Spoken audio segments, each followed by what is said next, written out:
Hi friends, வாங்க பூ எப்படி கட்டுறதுன்னு பார்க்கலாம். நான் இன்றைக்கி எந்த பூக்களை எடுத்திருக்கேன்னா, நான் வந்து முல்லைப்பூ எடுத்திருக்கேன். முல்லைப்பூவும் அப்புறம் வந்து கொஞ்சம் கனகாம்பரமும் அப்புறம் வந்து பன்னீர் இலையும் எடுத்திருக்கேன். இது மூணும் மிக்ஸ் பண்ணி தான் கட்ட போகிறோம். வாங்க எப்படி கட்டுறதுன்னு பார்க்கலாம். பூ கட்டுறது ரொம்பவே சுலபம் தான். ஃபஸ்ட்டு நம்ம இந்த பூவெல்லாம் அரேஞ்ச் பண்ணிக்கலாம். ஏன்னா கட்ட ஈஸியாக இருக்கிறதுனால நம்ம அரேஞ்ச் பண்ணியிருக்கோம். கனகாம்பரமும் 2 அடுக்கிட்டு அப்புறம் இந்த முல்லைப்பூ இருக்கீங்களா, நான் சாயங்காலம் வாங்கின பூ அது பார்த்தா விரிஞ்சிட்டு இருக்க பாருங்க, மலர்ந்து போயிருக்கு இந்த பூ. இது நம்ம அரேஞ்ச் பண்ணியிருக்கோம். இப்படி ஃபஸ்ட்டு நம்ம அரேஞ்ச் பண்ணிக்கிறதுனால கட்டுறது ஈஸியாகும். இந்த பூ எதுக்கு 3 வைக்கிறதா கொஞ்சம் அடர்த்தியாக வரும். இந்த மாதிரி 4 பக்கமாக பிரிஞ்சிருக்கு. அதில் ஒரு பக்கம் இருக்கிறதா பிரித்து என்ன பண்ணால் ஃபஸ்ட்டு பன்னீர் இலையை வச்சு அது கூட ஃபஸ்ட்டு கனகாம்பரம் இருக்கீங்களா, கனகாம்பரம் மேலே 2 கீழே 2. இது வந்து நல்லா பாருங்கள், கீழே 2மே கீழே இருந்தால் தான் பூ நல்லா நீட்டமாக இருக்கும். என்ன பண்ண ஃபஸ்ட்டு இந்த மாதிரி கீழேருந்து மேலே சுற்றி அப்புறம் இந்த மாதிரி இருக்குது இல்லைங்களா, இதை வந்து இப்படி நம்ம 2 விரலில் எடுத்து இதை வந்து இந்த விரலில் போட்டு இப்படி போடணும். விடும் பாருங்க, இப்படி போட்டுட்டா டைட்டாக இது வந்து வராது.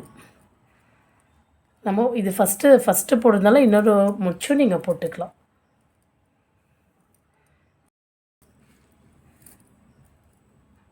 அடுத்தது வந்து மல்லிகைப்பூ வைக்க போகிறோம். மல்லிகைப்பூ வந்து 3 பூ, கீழே வந்து 3 பூ. இதுவும் அவ்வளோதான். இந்த பூ அவ்வளோதான் பாருங்கள். கீழே எட்ஜஸில் வச்சது இந்த பூ வந்து நீட்டமாக இருக்கும். இது பாருங்கள் என்ன பண்ணோம், இது அவ்வளோதான். இந்த பூ இருக்குது இல்லைங்களா, இதை விட்டுட்டு இந்த 2வது வச்சுமா இல்லையா, அதில் போட்டு இந்த மாதிரி நூல் எடுத்து இந்த பூ மட்டும், இந்த மல்லிகைப்பூக்கு மட்டும் போட்டு நம்ம இது பண்ணோம். இது செப்பரேட்டாக இருக்கும், இது செப்பரேட்டாக இருக்கும் பாருங்கள்.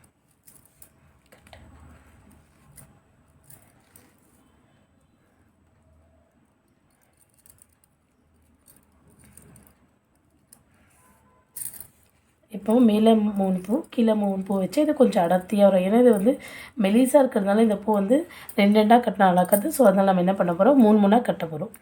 3 கட்டினா தான் நல்லா அடர்த்தியாக வரும். இன்னும் 2-3 டிசைனாக பூ கட்டலாம். ஃபஸ்ட்டு இதை முடிச்சுட்டு நான் நெக்ஸ்ட் வீடியோவில் உங்களுக்கு காட்ட போகிறேன். இன்னும் 2-3 விதமான பூ எப்படி கட்டுறதுன்னு. சாயங்காலம் வாங்கின பூன்றதால கையில் எடுத்தால் மொக்கா இருக்குது. அதை கட்டின உடனே எப்படி பூ மலருது பாருங்கள்.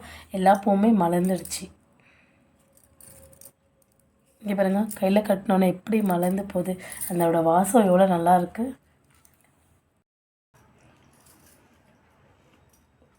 ஒரு 10 பூ பக்கம் ஆன பின்னாடி நம்ம திரும்பி வந்து கலர் போட போகிறோம். அதுதான் இந்த இலை இருக்கீங்களா, பன்னீர் இலை, அப்புறம் வந்து கனகாம்பரம். ஒரு 10 பூ ஆன பின்னாடி நம்ம இது கலர் போட்டால் பார்க்க நல்லா தெரியும். கலர்ஃபுல்லாக இருக்கிறதுனால தான் இந்த கலர் போடுறது. பெரிய முல்லைப்பூ ஒண்டி நல்லா இருக்காது. அப்படியே பூ வந்து நல்லா மலர்ந்து போது பாருங்க. இருக்குது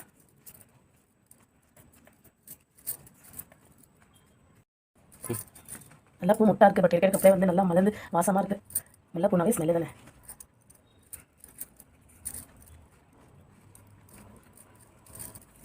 கட்டுறது ஈஸி தான் பாருங்கள். என்ன ஒன்று இது கீழே போட்டு இது வந்து டீனஸ் கூட கட்டலாம். நல்லா தான்.